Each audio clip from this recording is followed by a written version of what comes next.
Welcome to our channel. నేను మీ నివాస్ వాల్మీకి.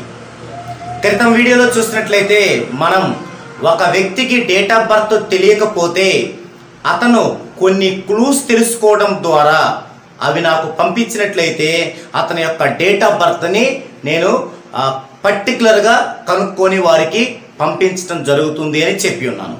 అయితే మరి అసలు ఆ క్లూస్ తెలుసుకునేందుకు వారికి పెద్దవాళ్ళు ఎవరూ ఉండరు అందుబాటులో.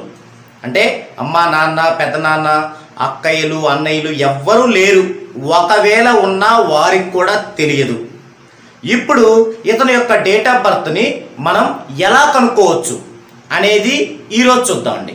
దీన్నే find out of date of birth అంటారు.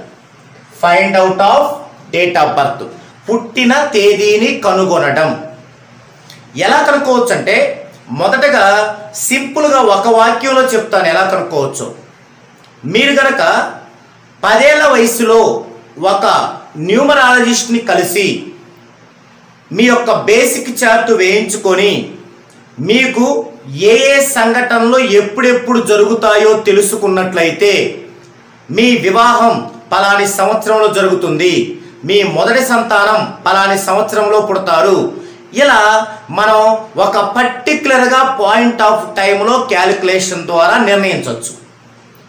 అది కూడా ఒక మ్యాథమెటికల్ స్ట్రక్చర్లో నిర్ణయిస్తాం. ఇప్పుడు అదే 10 సంవత్సరాల వయసులో వచ్చిన వ్యక్తి 40 సంవత్సరాల వయసులో వచ్చి అప్పటికే అతని యొక్క వివాహము అవ్వడం పిల్లలు పుట్టడం అయిపోయింది.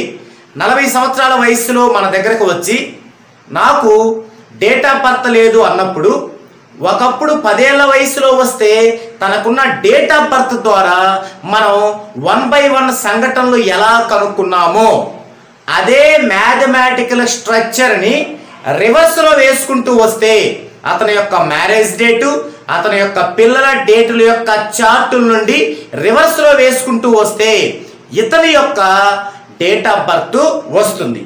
సింపుల్గా ఇది అక్కడ ఉన్నటువంటి విషయం.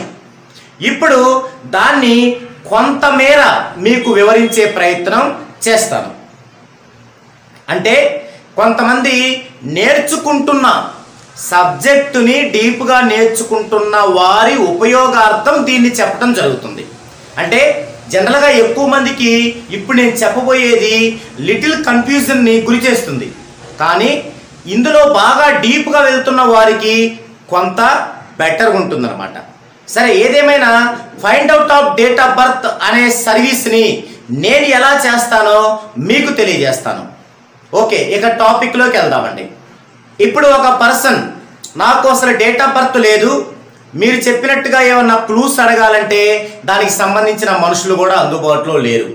మరి ఇప్పుడు నేను డేట్ ఆఫ్ బర్త్ తెలుసుకొని దాని ప్రకారం నేనే ప్రొఫెషన్కి సూట్ అవుతానో ఆ ప్రొఫెషన్ని చేసుకొని నేను కొంత ఆదాయాన్ని పొందాలనుకుంటున్నాను.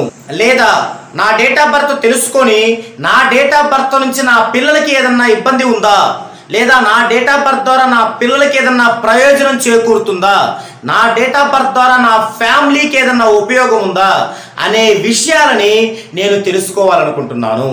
కాబట్టి నాకు డేట్ ఆఫ్ బర్త్ని కనుగొనుట చేయండి అని ఒక పర్సన్ అడిగాడు అనుకోండి, అప్పుడు నేను ఎలా చేస్తాను అనేది ఇప్పుడు మీకు చెప్పబోతున్నాను. దీంట్లో ప్రధానమైనటువంటి అవసరత ఏమిటంటే అలా అడిగే వ్యక్తికి మ్యారేజ్ డేట్ ఉండాలి, మ్యారేజ్ లగ్నం టైం ఉండాలి, అది ఏ ఊర్లో జరిగిందో ఉండాలి. రెండవది, తనకి ఎంతమంది సంతానం అయితే అంతమంది సంతానం యొక్క date of birth, time of birth, place of birth పర్టికులర్గా ఉండాలి. మూడవది, అతను నన్ను ఈ ప్రశ్న ఎప్పుడు అడుగుతాడో ఆ ప్రశ్న టైం ఉండాలి. అప్పటికి నేను ఏ ప్లేస్లో ఉన్నానో ఆ ప్రశ్న టైము, నేనున్న ప్లేసు ఉండాలి. దాన్ని బట్టి నేను టైం చార్ట్ వేసుకోవాలి. తర్వాత అతని వయసు అందరూ అనుకుంటుంటే కానీ లేదంటే స్కూల్ రికార్డు పరంగా కానీ సుమారుగా ఎంత ఉంది అని అతను చెప్పగలగాలి. 40 42 అని చెప్పగలగాలి. ఇంతవరకు తెలిస్తే నేను డేట్ ఆఫ్ బర్త్ని ఫైండ్ అవుట్ చేస్తాను. అది ఎలా చేస్తానో మీకు వివరించే ప్రయత్నం చేస్తాను. మొదటగా తను ప్రశ్న అడిగిన టైముకు సంబంధించిన టైం చార్ట్ వేసుకోవాలి. తర్వాత సుమారు వయసును బట్టి ఇయర్ అనేది సుమారుగా ఫిక్స్ చేసుకోవాలి. ఉదాహరణకి మన సుమారు వయసు 42 ఇయర్స్ అన్నాడు అనుకుందామండి. 42 ఇయర్స్.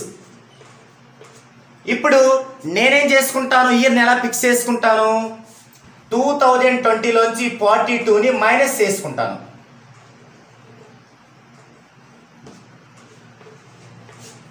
సో ఇతని యొక్క ఇయర్ సుమారుగా 1978, అంటే 1978 కావచ్చు, 1979 కావచ్చు, 1977 కావచ్చు.